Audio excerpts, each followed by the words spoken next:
नमस्कार, मी उषा फॅशनमध्ये आणखीन एका व्हिडिओमध्ये आपल्या सर्व मैत्रिणींचं स्वागत करीत आहे. तर मैत्रिणींनो, आज आपल्याला व्हिडिओमध्ये पाहायचं आहे की आपल्याला 30 साईजचा बोटनेक ब्लाऊज जे आहे ती कटिंग पाहिजे आहे. तर याचे तुम्हाला 2-3 पार्ट येणार आहेत, कारण डिझाईनचा ब्लाऊज आहे. बॅक साईडला डिझाईन कशा पद्धतीने स्टिच करायचे आहे, त्यानंतर पफ्स कमी पफ्स पाहिजे असेल, शोल्डर फुगा म्हणतात, तर ते कमी पाहिजे असेल तर त्याचाही तुम्हाला सेपरेट व्हिडिओ येणार आहे. तर व्हिडिओ शेवटपर्यंत पहा, व्यवस्थित समजून घ्या कशा पद्धतीने मी कटिंग केलेले आहे ते तुम्ही जाणून घ्या. चला तर मैत्रिणींनो, वेळ न घालवता आपण व्हिडिओला सुरुवात करू. तर अशा पद्धतीने इथे अस्तर घेतलेला आहे आणि हे आहे आपलं मेन ब्लाऊज पीस. तर याचा आपल्याला बोटनेक ब्लाऊजची डिझाईन तर कटिंग करायचीच आहे, पण त्यानंतर बोटनेक ब्लाऊज 30 साईजचा कटिंग करायचं आहे. शोल्डर किती घ्यायचं आहे, उंची कशा पद्धतीने घेणार आहे ते तुम्हाला व्यवस्थित असे सर्व काही माहिती मी इथं देणार आहे. तर पाहू शकतात, आता आपण डबल फोल्ड घेतलेला आहे. हे अस्तर जे आहे ते आपलं डबल फोल्ड आहे आणि बंद बाजू आपल्याकडच्या साईडने घ्यायची आहे, ओपन बाजू पुढच्या साईडने ठेवायची आहे. बंद बाजूकडून आपल्याला जो उंची आहे, गळ्याची उंची आहे, ते सर्व काही टाकून घ्यायचं आहे. तर 30 साईज आहे, 7.5चे आपण चौथा भाग घेतलेला आहे. त्यानंतर 2 इंच एक्स्ट्रा शिलाई मार्जिन घेतलेले आहे. त्यानंतर आपल्याला घ्यायची आहे उंची. तर आता इथं उंची, तयार उंची तुमची जितकी आहे 13.5 आहे, तर त्याच्यात आपण 1 इंच मिळवणार आहे. 13.5 प्लस आपल्याला 1 इंच मिळवल्याच्या नंतर 14.5 होणार आहे. तर बॅक साईडला आपण 14.5 घेणार आहेत. प्रिन्स कट आहे त्याच्यामुळे पुढच्याही साईडला आपण 14.5च घेणार आहेत. तुम्हाला जर जास्त उंच पाहिजे असेल तर तिथं तुम्ही वाढून घेऊ शकतायत.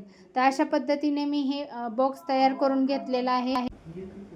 आता इथे पाहू शकतात आपण, शोल्डर जे आहे ना, तर ती पूर्ण शोल्डर 14 घेतलेलं होतं. त्याच्यातलं आपल्याला निम्म करायचं आहे. 14चं निम्म होणार आहे 7.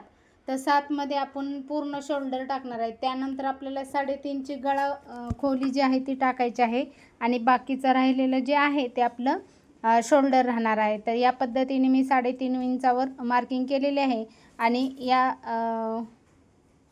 तर पाहू शकतात, आता आपल्याला उभाही घ्यायचा आहे 3.5 आणि तिथेही आपल्याला 3.5वरच मार्किंग करून घ्यायचे आहे. अशा पद्धतीने हा बॉक्स तयार केलेला आहे आणि याला आपण गोल आकार देणार आहेत. त्यानंतर मोंडाही मी त्याच पद्धतीने 7चा घेणार आहे, जेणेकरून आपल्याला जितकं शोल्डर घेतलेलं आहे त्याच पद्धतीने आपण मोंडाही घेणार आहेत. तर या पद्धतीने आपण मोंड्याचा जो गोल आकार आहे, खोली आहे, ती आपण 1 इंचाची घेतलेले आहे, जेणेकरून आपल्याला पुढचा जो फ्रंटचा भाग आहे तिथे आपण अर्धा इंच आतमध्ये घेत असतात, ते तुम्हाला पुढे दिसणारच आहे त्यासाठी. आता इथे मी आकार देऊन घेतलेला आहे. त्यानंतर आता आपल्याला बॅक साईडचा गळा जो आहे तो 10 आहे किंवा 10.5 आहे, जितका आहे तितकी मार्किंग करायची आहे. त्यानंतर आपल्याला जिथे 3.5चं आपण मार्किंग केलेलं आहे तितकं आपण हे मार्किंग करून हा बॉक्स तयार करणार आहे. त्यानंतर आपल्याला इथं डिझाईन तुम्हाला कोणतीही घेऊ शकतायत. तर आता इथे पाहू शकतात, अशा पद्धतीने डिझाईन केलेली आहे. तर स्टिचिंगमध्ये जो आपला स्टिचिंगचा व्हिडिओ आहे त्याच्यामध्ये तुम्हाला पाहायला मिळणारच आहे. सेपरेट तुम्हाला गळ्याची बॅक नेटची डिझाईन जी आहे ती स्टिचिंगचा व्हिडिओ जी आहे ती दाखवणार आहे. पुढील व्हिडिओ येणारा तोच आहे. तर आता अशा पद्धतीने हे कटिंग केलेलं आहे बॅक साईडचं. त्यानंतर आपल्याला फ्रंट साईड जी आहे ती पण प्रिन्स कट करायचे आहे, तर ते आपण कट करून घेणार आहेत. गळ्याचा भाग जो आहे तो पण आपण कट करणार आहेत. अशा रीतीने आपण हे कट केलेलं आहे, पाहू शकतात. त्यानंतर आपल्याला पुढचा जो भाग आहे तो पण कटिंग करून घ्यायचा आहे. तर सेम पद्धत आपल्याला बॅक साईडला ज्या पद्धतीने आपण उंची टाकलेली आहे तशीच आपल्याला फ्रंट साईडला ही उंची टाकायची आहे. त्यानंतर इथं मी 1/2 इंच अंतर सोडून पुढची उंची जी आहे ती टाकणार आहे, जेणेकरून आपल्याला 1/2 इंच अंतर जे आहे ती ज्यावेळेस आपण काजी बटनपट्टी जॉईंट करतात त्यावेळेस आपल्याला ती एक्स्ट्राचा जो भाग आहे तो लागत असतो. तर अशा पद्धतीने हे झालेलं आहे. आपलं मार्किंग करून घ्यायचे आहे. उंची किती घ्यायची आहे, आपल्याला 14.5ची उंची घेतलेली आहे. सेम पद्धत आपल्याला 7चा जो शोल्डर आहे तो घ्यायचा आहे. त्यानंतर मोंडाही आपल्याला 7चाच घ्यायचा आहे. अशा रीतीने आपण हे व्यवस्थित असं, गळ्याची रुंदी आपली 3.5 आहे ती पण आपल्याला फ्रंट साईडला तेच टाकायचे आहे. त्यानंतर आपल्याला इथं 7वर मार्किंग करायचे आहे आणि अर्धा इंच आपल्याला आतमध्ये घ्यायचं आहे ज्यावेळेस तुम्ही पुढचा भाग कटिंग करणार आहेत त्यावेळेस, कारण आपल्याला पुढच्या भागासाठी बोटनेक असल्यामुळे तो भाग जो आहे फुगा दिसला नाही पाहिजे, त्यासाठी आपण अर्धा इंच आतमध्ये घेणार आहेत. तर अशा रीतीने आपण इथं मार्किंग केलेली आहे. तर पाहू शकता तिथं अर्धा इंच मी आतमध्ये घेणार आहे जेणेकरून आपल्याला परफेक्ट अशी फिटिंग मिळाली पाहिजे त्यासाठी. तर अशा पद्धतीने हे मार्किंग झालेले आहे. आता आपण इथे बॉक्स तयार करून घेणार आहेत. आता इथं पाहू शकतात 7.5चं अंतर भरलेलं आहे, तर आपण 2 इंच एक्स्ट्रा शिलाई मार्जिंगसाठी घेतलेला आहे.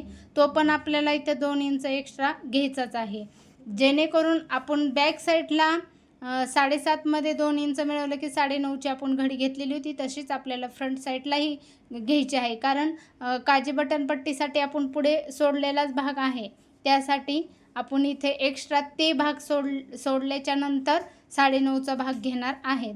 त्यानंतर आपल्याला इथं घ्यायचं आहे ज्यावेळेस आपण टक्स घेत असतात कटोरीचा किंवा याच प्रिन्स कटचा, त्यावेळेस आपण 3.5चा आडवा टक्स घेत असतात, म्हणजे आडवा आपल्याला व्यवस्थित असं मार्किंग मिळालं पाहिजे त्यासाठी. आता उंची घ्यायची आहे आपल्याला पुढच्या गळ्याची. तर इथं मी 6ची उंची घेणार आहे, जेणेकरून जो गळ्याचा भाग आहे प्रिन्स कट असल्यामुळे आपल्याला डीपमध्ये पाहिजे आहे, त्यासाठी आपण इथं 6चा घेतलेला आहे. तयार आपल्याला 5.5चा मिळणार आहे. अशा रीतीने आपण हे व्यवस्थित असं गोल राऊंड घेऊन गोल आकार देणार आहे. तुम्ही इथं दुसराही आकार देऊन घेऊ शकतायत, पंचकोनी असेल, पान आकार असेल, हे सर्व काही तुम्ही आकार देऊन घेऊ शकतायत. आता आपल्याला इथं टक्ससाठी घ्यायचं आहे 4 इंच किंवा 4.5 इंच पण घेतलं तरी चालतं आहे.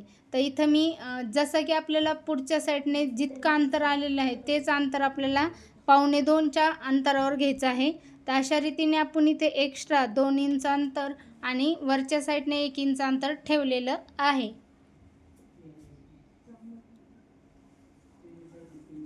आता इथे आपण अशा रीतीने आतमध्ये अर्धा इंच घेतलेला आहे पाहू शकतात, आणि तिथून आपल्याला 1/2 इंच घ्यायचं आहे, जेणेकरून आपल्याला बॅक साईड आणि फ्रंटमध्ये मोंड्यामध्ये अर्धा इंच अंतर मिळालं पाहिजे त्यासाठी.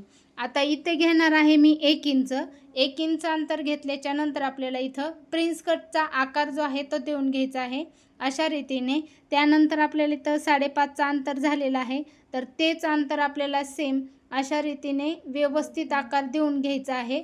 तर तुम्हाला जर आणखीन ह्याच्या दुसऱ्याही पद्धती आहेत, ते पण तुम्हाला मी प्रत्येक व्हिडिओमध्ये दाखवणार आहे किंवा दाखवलेले पण आहेत. इथे मी नॉर्मल आकार दिलेला आहे, जेणेकरून आपला हा कमी साईजचा ब्लाऊज आहे.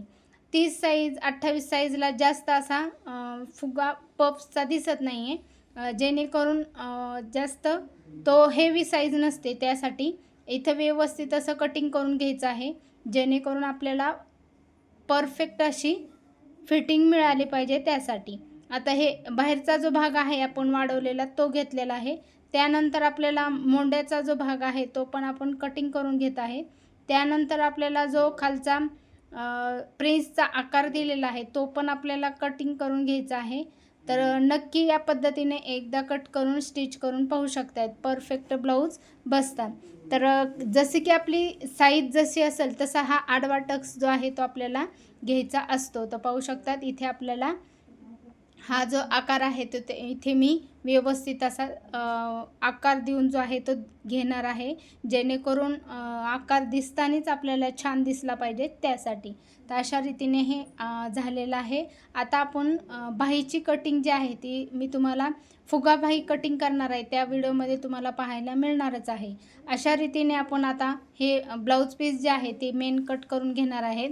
बॅक साईडचं असेल, दोन्ही पार्ट फ्रंटचे असतील ते व्यवस्थित अशी कटिंग करून घेणार आहे. त्यानंतर आपल्याला बाहीची कटिंग पुढील व्हिडिओमध्ये पाहायला मिळणारच आहे.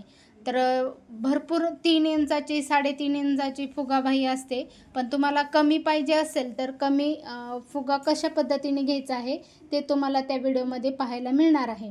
अशा रीतीने मी डबल फोल्ड कपडा केलेला आहे. बॅक साईडचा जो भाग आहे तो ठेवून घेणार आहे, आणि त्यानंतर आपल्याला फ्रंटचे दोन्ही पार्ट व्यवस्थित असे ठेवून कटिंग करून घ्यायचे आहे. तर खूप मोठा ब्लाऊज पीस आहे, त्याच्यासाठी तुम्ही कुठंही ॲडजस्ट करू शकताय. तर अशा रीतीने मी जितका कपडा वाचन तितका मी वाचवण्याचा प्रयत्न करत आहे, जेणेकरून दुसराही एखादा ब्लाऊज याच्यामध्ये स्टिच होऊ शकतो. तर हाफ बाही आणि फुल बाही साईज कमी असेल तर त्याच्यामध्ये तुम्ही 2 ब्लाऊज कशाही पद्धतीने स्टिच करून घेऊ शकताय. तर अशा रीतीने अशा साड्यांमध्ये काठपदर साडी असेल तर त्यावेळेस भरपूर मोठे ब्लाऊज पीस येतात. त्यावेळेस तुम्ही नक्की 1 ते 2 ब्लाऊज एका साडीवर स्टिच करून घेऊ शकताय. तर अशा रीतीने आपला बॅकचा जो भाग आहे तो पण कट झालेला आहे. आता फ्रंटचे दोन्ही भाग जे आहेत ते कटिंग करून घेत आहे. एक्स्ट्रा कटिंग करताना तुम्हाला अस्तर जे आहे ते आपल्याला एक्स्ट्रा ठेवायचं असतं, जेणेकरून आपल्याला ज्यावेळेस स्टिचिंग करताना त्यावेळेस आपल्याला परफेक्ट स्टिचिंग करायचं असेल तर तुम्हाला हे अस्तरचं वरचा जो मेन ब्लाऊज पीस आहे तर तो आपल्याला एक्स्ट्रा पाव इंच किंवा अर्धा इंच तुम्ही घ्यायचं आहे. आणि ज्यावेळेस शिलाई मार्जिन करताना तुम्ही त्याच्यानंतर आपल्याला हे एक्स्ट्राचं कटिंग करून टाकायचं असतं. तर अशा पद्धतीने हे पूर्ण ब्लाऊज कटिंग मी केलेले आहेत. तर मैत्रिणींनो, बोटनेक ब्लाऊज 30 साईजचा तुम्हाला आवडला असेल तर नक्की लाईक करा, शेअर करा आणि असेच नवनवीन व्हिडिओ पाहायचे असतील तर चॅनलला नक्की सबस्क्राईब करा. भेटूत पुढील व्हिडिओमध्ये. तोपर्यंत बाय, काळजी घ्या.